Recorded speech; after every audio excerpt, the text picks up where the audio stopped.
సూర్యాపేట జిల్లా హుజూర్నగర్ పట్టణంలోని శ్రీ లక్ష్మీ ఫంక్షన్ హాల్లో నిర్వహించిన బీఆర్ఎస్ ముఖ్య కార్యకర్తల సమావేశంలో మాజీ మంత్రి సూర్యాపేట జిల్లా ఎమ్మెల్యే జగదీష్ రెడ్డి మాట్లాడుతూ కాంగ్రెస్ బీజేపీ పార్టీలు కలిసి బీఆర్ఎస్ ఓట్లను లక్ష్యంగా చేసుకుని ఓట్ల తొలగింపు కుట్రలకు పాల్పడుతున్నాయని కార్యకర్తలు అప్రమత్తంగా ఉండి ప్రజాస్వామ్య హక్కులను కాపాడుకోవాలని పిలుపునిచ్చారు. రాష్ట్రంలో కాంగ్రెస్ ప్రభుత్వం అధికారానికి వచ్చాక రైతులు, విద్యార్థులు, ప్రజలు ఎన్నో ఇబ్బందులు గురవుతున్నారని విమర్శించారు. కేసీఆర్ హయాంలో రైతు బంధు క్రమం తప్పకుండా అమలైంది. ప్రస్తుతం ప్రజలు ఎరువులు, ధాన్యం కొనుగోలు విషయంలో సతమతమవుతున్నారని అన్నారు. బీఆర్ఎస్ కార్యకర్తలు ప్రజాప్రతినిధులపై అక్రమ కేసులు నమోదు చేస్తున్నారు. కార్యకర్తలు భయపడొద్దని అన్నారు. ఫారం 6, 7, 8లతో పాటు మ్యాపింగ్ ప్రక్రియను తెలుసుకుని ఓటర్ల వివరాలు పరిశీలించాలి. ఎన్నికల సంఘం హెల్ప్ లైన్ నెంబర్ 1950ను అవసరమైన చోట వినియోగించుకోవాలని అన్నారు. ఈ కార్యక్రమంలో చిరుమర్తి లింగయ్య, ఆర్ఎస్ ప్రవీణ్ కుమార్, పిల్లోట్ల రఘు, ఒంటెద్దు నరసింహారెడ్డి, బీఆర్ఎస్ శ్రేణులు పాల్గొన్నారు. ప్రత్యేకించి మీరు ఇక్కడ ఉన్న రైతాంగం కేసీఆర్ ఉన్ననాడు ఏముండే వ్యవసాయం, కేసీఆర్ రేఖముందు ఏముండే, మళ్ళీ ఇప్పుడు కేసీఆర్ పోయిన తర్వాత ఏమైందో మీరే సాక్షి. మీకు తెలుసు 2014 ముందు ఇక్కడ ఉన్న అనేక మంది జనరేటర్లు పెట్టుకుని వ్యవసాయం చేశారు. ప్రవీణ్ గారు మీకు తెలియాలి, జనరేటర్లతో వ్యవసాయం చేసిన రైతులు ఇక్కడ మేల్చెరు కావచ్చు, మటపల్లి కావచ్చు, ఇతర ప్రాంతాలలో. కానీ మా 10 ఏళ్ళు కేసీఆర్లో పాలనలో స్వభావం కేవలం వేసిన బోర్లకే కాదు, ఆఖరికి ఒక దానికి తక్కువ పడేయంటే ఏ బంధం ఉన్నా, ఏ బాగున్నా దానికి ఓటర్ పెట్టుకుంటే కూడా మిమ్మల్ని అడిగిన వాళ్ళు లేడు. రైతే రాజు అనేది 10 ఏళ్ళు కేసీఆర్ నిరూపించాడు. కానీ ఇవాళ మన రైతులు దిక్కులేని ఉన్నాయి. రైతు రాజు అనే స్థితి నుంచి పోయి మళ్ళీ ఇవాళ రైతాంగానికి పురుగుల మంది దిక్కాయి. ఇవాళే పాప ఆదిలాబాద్ జిల్లాలో ఒక రైతు పురుగుల మంది దాకా ఆత్మహత్య చేసుకున్నాడు. కళ్ళంలో 4 రోజుల నుంచి కూర్చొని కొనక సిగ్గు లేకుండా నేను ఉత్తమ్ కుమార్ రెడ్డి పేరు మీద అడ్వర్టైజ్మెంట్ వచ్చింది. మన మొత్తం పేపర్లలో కోట్లాది రూపాయలు పెట్టి మొత్తం కొనుగోలు కొనేసినాం, అన్ని కొన్నాం, 1,50,00,000 ధాన్యం కొన్నాం, 35,000 కోట్లు ఇచ్చినాం, ఒక్కటి కూడా బాకీ లేదని సింగిల్ పియాలి కొంచెం. అనేక మంది రైతులు ఇంకా కల్లాలలో ఉన్నారు. నిన్నటి వర్షాలు, మొన్నటి వర్షాలు కూడా పొలాలు తడుస్తున్నాయి ఓట్లు కల్లాలలో. ఏమాత్రం సిగ్గు లజ్జలేని ప్రభుత్వం నడుస్తుంది వాళ్ళ ఇక్కడ. నిజమే ప్రవీణ్ గారు చెప్పినట్టు కాంగ్రెస్ బీజేపీ ఇక్కడ వేరుగా లేవు. కాంగ్రెస్ బీజేపీలే కాదు, దానికి తోడు ఇంకో సాయందవుడు, మన పక్కన ఉన్న సాయందవుడు, అవతల పక్కన ఉన్న చంద్రబాబు మోడీల కలయికతో వచ్చిన హైబ్రిడ్ కాంగ్రెస్ ముఖ్యమంత్రి ఇక్కడ ఈ రాష్ట్రంలో పరిపాలన చేస్తా ఉన్నాడు. కాబట్టి అక్కడ ఒక మోడీనే పుత్తెమ్మడి పెడుతుంటే ఇక చంద్రబాబు మోడీలు కలిస్తే వచ్చిన హైబ్రిడ్ మొక్క ఇంకెన్ని దుర్మార్గాలు చేస్తే మనకు తెలుసు. పొద్దున్నాకనే 50 లక్షలు పట్టుకొని వచ్చి దొరికిపోయిన దొంగ ఇక చీకటి అవకాశం వస్తే ఊరుకుంటాడా? ఊరుకోడు కదా. కానీ నిజమే అవ్వాల పట్టపగలు దొంగతనం చేస్తుంటే 50 లక్షలతో ఎట్ట దొరకబట్టిండో కేసీఆర్. ఇవాళ కేసీఆర్ ఏజెంట్లుగా మీరు ప్రతి గ్రామంలో కూడా ఆ రకంగా దొరకబట్టాలి, దొంగలు దొరకబట్టాలి, అసలు నేను ఒకరు చేరిపియాలి.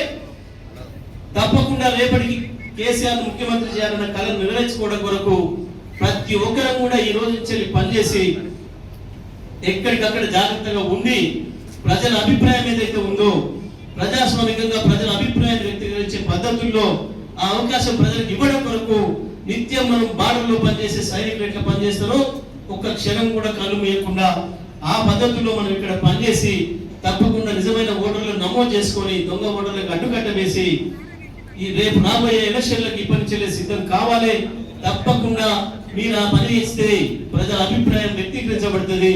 కేసీఆర్ మళ్ళీ ముఖ్యమంత్రి అవుతాడు. కేసీఆర్ నాయకత్వంలోనే మళ్ళీ ఈ రాష్ట్రం బాగుపడుతుంది. ఈ రాష్ట్రంలో ఉన్న రైతులు, యువకులు, అన్ని వర్గాల ప్రజలకి మళ్ళీ స్వేచ్ఛ లభించాలి. ఈ రాష్ట్రం అభివృద్ధి పదంలో పోవాలంటే కేసీఆర్ తెచ్చుకోవడం కొరకు మనం అందరం కూడా ఇప్పటి చెల్లి పనిచేద్దామని చెప్పి తెలియజేస్తూ బిఎల్ఏలు గా ఏదైతే కేసీఆర్ ఏజెంట్ గా నియమించబడ్డారో మీరందరూ కూడా మీ పని విషయంలో విజయం సాధించాలని, మీరు ఒక్కరే కాకుండా తప్పకుండా మీ వెంట 5-6 తీసుకొని పోవాలి. ప్రతిరోజు పూజల వారిగా కూడా ఆ పనిలో మీరందరూ కూడా విజయం సాధించాలని చెప్పి కోరుకుంటూ సెలవు.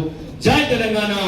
శాఖ మంత్రిగా, విద్యుత్ శాఖ మంత్రిగా, మరి ముఖ్యంగా సంక్షేమ శాఖ మంత్రిగా పనిచేసి లక్షలాది మంది బిడ్డలకు ఒక బంగారు భవిష్యత్తు చూపించిన పెద్దలు, గౌరవనీయులు మాజీ మంత్రివర్యులు శ్రీ జగదీష్ రెడ్డి గారు,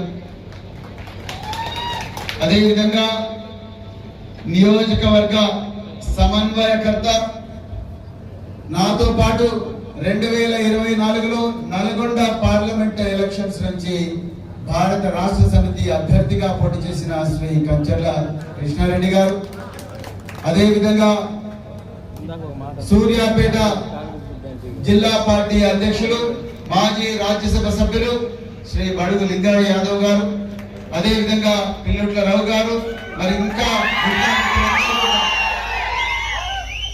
శ్రీనివాస్ గారు, ఇంకా చాలా మంది మిత్రులు వేదిక మీద ఉన్న వాళ్ళందరికీ కూడా మరొకసారి ధన్యవాదాలు తెలుపుతూ, వేదిక కింద ఉన్న నేటి సమావేశానికి ముఖ్య అతిథులు మీరే, మేము వేదిక మీద మేము ఉన్నాం కానీ రేపు గ్రామీణ ప్రాంతాల్లో పార్టీని, ప్రజాస్వామ్యాన్ని బతికించాల్సిన గురుతర బాధ్యత మీ భుజస్కంధాల మీద ఉంది కాబట్టి మీరే ఈ రోజు ఈ సమావేశానికి ముఖ్య అతిథులు. మీకు మీరే చప్పట్లు కొట్టుకోవాలి, గట్టిగా కొట్టుకోండి భయ్.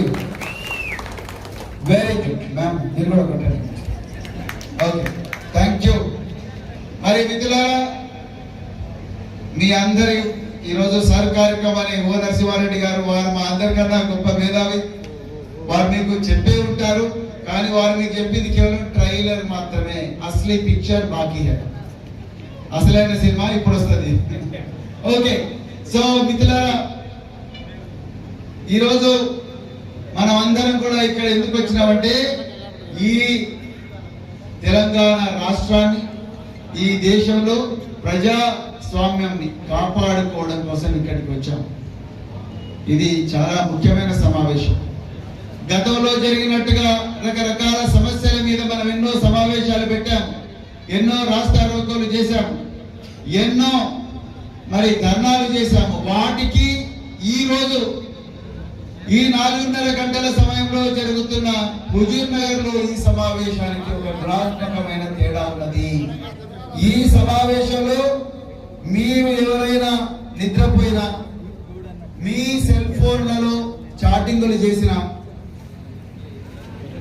అర్థమైందా, మీ సెల్ ఫోన్ లో చాటింగ్లు చేసిన, ఇంకా ఏవైనా ఇతరత్ర కార్యక్రమాలు చేసిన, మీ పక్క వాళ్ళతో ముచ్చట్లు పెట్టుకున్నా మీ ఓటు పోతుంది.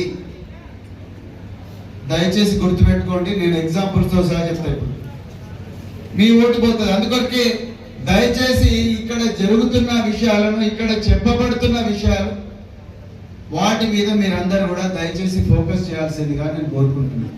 మొట్టమొదట మీ అందరికి ఒక 2 రిక్వెస్ట్లు. మీ అందరికీ మొబైల్ ఫోన్స్ ఉన్నాయా లేదా ఒకసారి చూపించండి. చూపించాలండి. నేను మొబైల్ ఫోన్స్ బయట లేకపోతే మీటింగ్ ముందుకు పోదు.